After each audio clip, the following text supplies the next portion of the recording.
जादुई बर्फी। पीतमपुर गांव में एक जिन था। वह गांव वालों को बहुत परेशान करता था। वह हर रोज गांव के एक व्यक्ति को गायब कर देता था और वो व्यक्ति फिर कभी वापस लौटकर नहीं आता था। सारे गांव वाले उस जिन से बहुत परेशान थे। गांव वालों ने उस जिन से छुटकारा पाने के लिए एक जादूगर को बुलाया और उनको सारी कहानी बताई। ठीक है, मैं 2 दिनों के बाद आऊंगा और जिन को भगाने का उपाय बताऊंगा। जादूगर अगले ही दिन भेष बदलकर गांव आता है और किसी नौजवान को ढूंढने लगता है। वह दूसरों का दुख दर्द और दूसरों की तकलीफें समझता है, क्योंकि ऐसा ही व्यक्ति उस जिन को भगा सकता है और कोई नहीं। जादूगर एक व्यक्ति के पास जाता है। बेटा, मैं बहुत भूखा हूँ, मुझे कुछ खाने को दे दो। वो व्यक्ति जादूगर को भिखारी समझकर उसे भगा देता है। जादूगर दूसरे व्यक्ति के पास जाता है। बेटा, मैं बहुत भूखा हूँ, मुझे कुछ खाने को दे दो। दूसरा व्यक्ति भी जादूगर को भिखारी समझकर उसे भगा देता है। फिर जादूगर आगे बढ़ता है और देखता है कि एक नौजवान मिठाई की दुकान पर जाता है और दुकान वाले से कहता है, भैया, मैंने बहुत दिनों से बर्फी नहीं खाई, मुझे 1 किलो बर्फी दे दो। इतने दिनों से तुम कहाँ थे? तुम तो बहुत शौक से बर्फी खाते हो, मगर तुमने यहाँ से बहुत दिनों से बर्फी नहीं ली। भैया, मेरे पास बर्फी खरीदने के पैसे नहीं थे, इसीलिए बर्फी नहीं खा पाया। आज जी भरकर बर्फी खाऊंगा। वह नौजवान बर्फी का डिब्बा लेकर एक पेड़ के नीचे जाकर बैठ जाता है। वह जैसे ही बर्फी का डिब्बा खोलकर बर्फी खाने के लिए उठाता है, वैसे ही जादूगर उस नौजवान के पास आता है। बेटा, तुम्हारा नाम क्या है? मेरा नाम अर्जुन है, आप कौन है? बेटा, मैं भिखारी हूँ और मैं बहुत दिनों से बहुत भूखा हूँ। मुझे ये बर्फी दे दो ताकि इसको खाकर मैं अपना पेट भर सकूं। तुम मुझे ये बर्फी दोगे तो ईश्वर तुम्हारा भला करेगा। अर्जुन जादूगर को भिखारी समझकर तरस खा जाता है और उससे उसका दुख देखा नहीं जाता, इसीलिए वह उसको अपनी सारी बर्फियां दे देता है और वहां से जाने लगता है। जादूगर अर्जुन को आवाज देता है, बेटा अर्जुन, ठहरो जरा। क्या हुआ बाबा?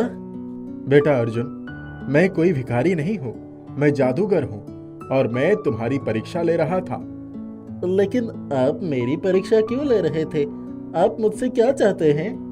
बेटा, तुमको तो मालूम ही होगा कि तुम्हारे गांव में एक जिन सारे गांव वालों को परेशान कर रखा है और वो रोज गांव के एक व्यक्ति को उठा कर ले जाता है और वो व्यक्ति फिर कभी नहीं आता। ये सब तो मैं जानता हूँ, लेकिन आप लोग मुझसे क्या चाहते हैं? बेटा, इस जिन को मारने के लिए कोई ऐसा नौजवान चाहिए जो दूसरों का दुख दर्द और दूसरों के तकलीफें समझता हो। इसीलिए मैं ऐसे नौजवान की खोज कर रहा हूँ और तुम ही वो नौजवान हो जो उस जिन को मार सकता है, क्योंकि तुम परीक्षा में सफल हो गए हो। लेकिन मैं बहुत कमजोर हूँ, भला उस ताकतवर जिन से मैं कैसे लड़ सकता हूँ? तुम इसकी चिंता मत करो, मैं तुमको ऐसी चीज दूंगा जिसकी मदद से तुम उस जिन का मुकाबला कर सकते हो और उसको पराजित भी कर सकते हो। फिर जादूगर अपने असली रूप में आ जाता है और अर्जुन को एक मिठाई का डिब्बा देता है। बेटा, इस मिठाई के डिब्बे में ढेर सारी बर्फियां हैं और सारी बर्फियां जादुई बर्फियां हैं। इस बर्फी को हाथ में लेकर तुम जो भी कहोगे ये बर्फी वही बन जाएगी। चाहो तो एक बार कोशिश करके देख सकते हो। अर्जुन उस डिब्बे में से एक बर्फी निकालता है। ए बर्फी, तू घोड़ा बन जा। वह बर्फी एक खूबसूरत घोड़ा बन जाती है। बेटा, तुम इसी घोड़े से अपने घर जाओ, हम कल गांव वालों के सामने तुमको उस जिन की गुफा की तरफ भेजेंगे। अर्जुन उसी घोड़े पर सवार होकर अपने घर चला जाता है। अगले दिन जादूगर गांव आता है। गांव वालों, उस जिन को मारने के लिए तुम्हारे गांव का लड़का अर्जुन जाएगा। अर्जुन उस जिन को हराकर वापस भी आएगा।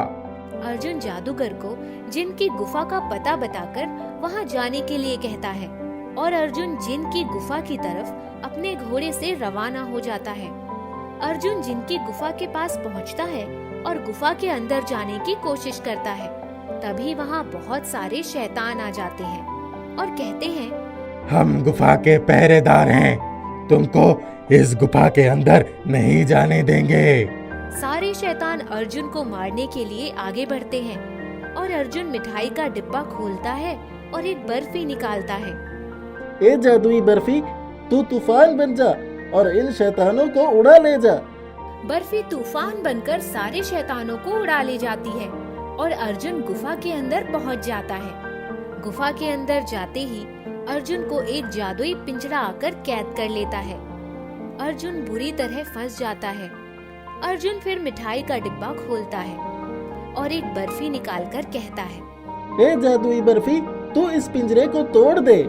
बर्फी उस पिंजरे को तोड़ देती है। अर्जुन आगे बढ़ता है और जिन के पास पहुंच जाता है। जिन अर्जुन को देखकर कहता है, कौन है तू और यहाँ कैसे पहुँचा? मैं तुम्हें कैद करने आया हूँ ताकि तू मासूम लोगों को और परेशान न कर सके। अच्छा तू मुझे कैद करेगा? अब तू मेरे वार से बच। वह जिन अपने जादू से अर्जुन के पैरों में बेड़ियां डाल देता है और अर्जुन के पैर जकड़ जाते हैं। अर्जुन फिर मिठाई का डिब्बा खोलता है और एक बर्फी निकालकर कहता है, ए जादुई बर्फी, तू इन बेड़ियों को तोड़ दे। बर्फी उन बेड़ियों को तोड़ देती है। यह देखकर जिन हैरान हो जाता है। अरे तू कोई मामूली इंसान नहीं लगता। तूने अपना जादू दिखा दिया, अब तू मेरा जादू देख। अर्जुन मिठाई का डिब्बा खोलता है और एक बर्फी निकालकर कहता है, ए जादुई बर्फी, तू इस जिन को पिंजरे में कैद करके मेरे साथ गांव ले चल। जादुई बर्फी पिंजरा बनकर जिन को कैद कर लेती है और अर्जुन के पीछे पीछे गांव आ जाती है। सारे गांव वाले जिन को देखकर डर जाते हैं। वहां खड़े जादूगर गांव वालों से कहता है, आप लोग इस जिन से मत डरिए, अब यह जिन किसी का कुछ नहीं बिगाड़ सकता। अर्जुन, अब इस जिन को तुम यहाँ से गायब कर दो।